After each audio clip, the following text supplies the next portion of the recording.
एक और मेथड है हमारे पास, बाय पासिंग मोर स्टीम, हम और स्टीम पास करते हैं, ठीक है।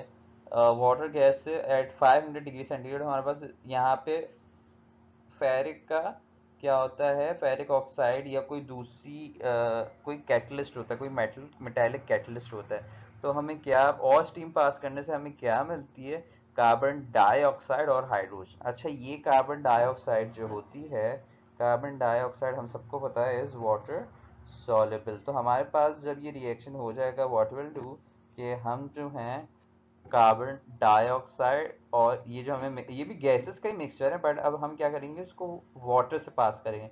जब वाटर से पास करेंगे, जो ये है ये क्या हो जाएगा, ये सॉल्युबल हो जाएगा भाई। जब ये सॉल्युबल हो जाएगा और हमारे पास हाइड्रोजन गैस है दैट इज इनसॉल्युबल, तो हम इसको क्या कर लेंगे, हाइड्रोजन को सेपरेट, जो हमारे पास पास आउट होने के बाद जो हमारे पास गैस आएगी that will be hydrogen gas, ठीक है ना। अच्छा, इसके बाद हमारे पास एक और मेथड है, कोक। कोक हमारे पास क्या होता है भाई, प्योरेस्ट फॉर्म ऑफ कार्बन हम कहते हैं उसको। और कोक को हम स्टीम से पास करते हैं 100 डिग्री सेंटीग्रेड, तो हमारे पास कार्बन मोनोऑक्साइड और हाइड्रोजन गैस दोबारा से आती है। सो अगेन हमें क्या करना होगा, सेपरेट करना होगा किसी भी तीन मेथड से। एक यह है थर्मल डिकम्पोजिशन ऑफ अमोनिया, हम अमोनिया की थर्मल डिकम्पोजिशन करते हैं।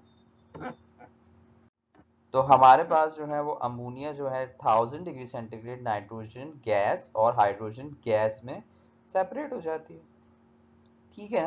Then we have steam alcohol method, हम मीथेनॉल को स्टीम से गुजारते हैं, then we get carbon dioxide and what, hydrogen gas.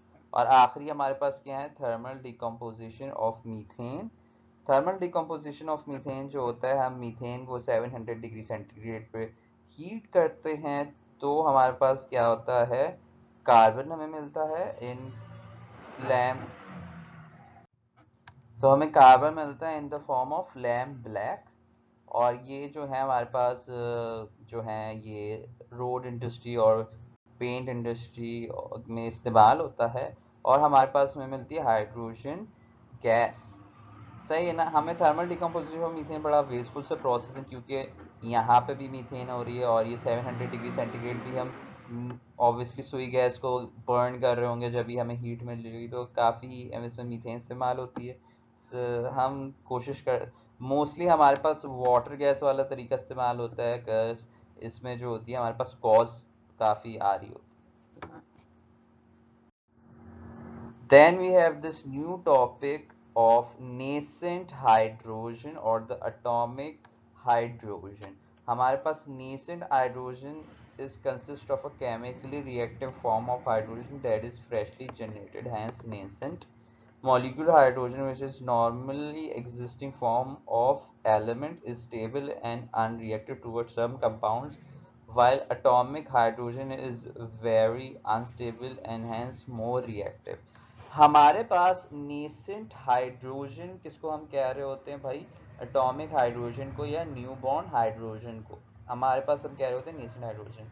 अब नेसेंट हाइड्रोजन को क्या इसकी अहमियत है, कि ये जो होता है nascent hydrogen is more reactive than it's typical form. H2 gas से ज़्यादा हमारे पास नेसेंट हाइड्रोजन एटॉमिक फॉर्म वाली जो होती है वो ज़्यादा रिएक्टिव होती है। क्यों रिएक्टिव होती है, आप सबको पता है कि हमारे पास जो कोई भी चीज़ जो है वो बॉन्ड क्यों बनाती है, ताकि वो स्टेबल हो सके। अच्छा, जिस चीज़ की एनर्जी ज़्यादा होती है ना वो हमेशा अनस्टेबल होती है ना। और हमारे पास जिस चीज़ की एनर्जी कम होती है, लो होती है, वो चीज़ हमेशा क्या होती है, स्टेबल होती है। ये हमारे पास एक साइंस में एक हमारे पास जनरल नॉलेज या बेसिक नॉलेज का हमारे पास ये फिनोमेना कहलाता है, कि किसी भी चीज़ की एनर्जी हाई होती है तो वो चीज़ बहुत अनरिएक्टिव, बहुत रिएक्टिव होती है, बहुत अनस्टेबल होती है। और हमारे पास कोई भी सी चीज़ होती है वो अगर जिसकी एनर्जी लो हो तो वो क्या कहलाती है, स्टेबल फॉर्म में कहलाती है, सही है ना। हमारे पास अगर आप इसकी हम जनरल लाइफ में एग्जांपल देख लें, तो हमारे पास जो एक मज़दूर होता है वो बेचारा इतना स्टेबल नहीं होता फाइनेंशियली, तो उसके पास एनर्जी ज़्यादा होती है, मेहनत करता है वो। और जो एक बंदा एसी के ऑफिस में बैठा होता है उसकी लो एनर्जी क्या होती है, कम होती है, ठीक है, और वो फाइनेंशियली क्या होता है, स्टेबल होता है। तो इस तरह से हम कोरिलेट कर रहे होते हैं। हमारे पास जो नेसेंट हाइड्रोजन एटॉमिक हाइड्रोजन होती है वो एटॉमिक फॉर्म में होती है। एटॉमिक फॉर्म में होती है तो उसके पास क्या होती है, इसके एक शेल में एक इलेक्ट्रॉन होता है और बहुत अनस्टेबल होता है। जहाँ की अगर मॉलिक्यूलर हाइड्रोजन देखी जाए तो हमारे पास जो होती है वो उसके दोनों आपस में इलेक्ट्रॉन शेयर कर रहे होते हैं, और वो क्या होते हैं, दोनों ऑर्बिटल में क्या कर रहे, दोनों के ऑर्बिट्स में रिवॉल्व कर रहे होते हैं, जैसे हम पहले क्लासेस में पढ़ चुके हैं।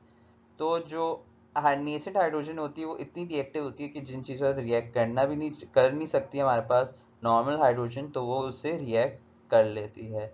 हमारे पास अगर प्रिपरेशन देखें इसकी, तो प्रिपरेशन हमारे पास जिंक HCl, हमारे पास double displacement reaction, single displacement reaction आप लोगों ने पढ़ा हुआ होगा। तो हमारे पास इसकी वैलेंसी होती है +2, सही है। और हमें पता है क्लोरीन की एक की कितनी होती है, -1, है ना। तो ये क्या होता है, 2 क्लोरीन अपने हाथ ले लेता है और हमारे पास 2 नेसेंट हाइड्रोजन बचते हैं। Then there is another single displacement reaction, हमारे पास कौन सा भाई,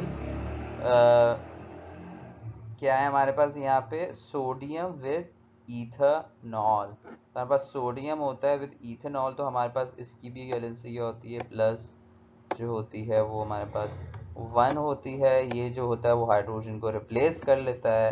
it form sodium ethanoate and nascent hydrogen. और हमारे पास जो बुक के मेथड्स हैं, हमारे पास इसके अंदर हम अगर हाइड्रोजन को इतनी एनर्जी दें, दैट इज 5000 डिग्री सेंटीग्रेड, तो हमारे पास 2 नेशन हाइड्रोजन बनती हैं, 2 एटम्स बनते हैं। और अगर इलेक्ट्रिसिटी डिस्चार्ज को एक ट्यूब में हम इलेक्ट्रिसिटी डिस्चार्ज करें और इतना low pressure 1 millimetre 2.1 millimetre pressure रखें, then it will convert to what, nascent hydrogen. Thank you for listening.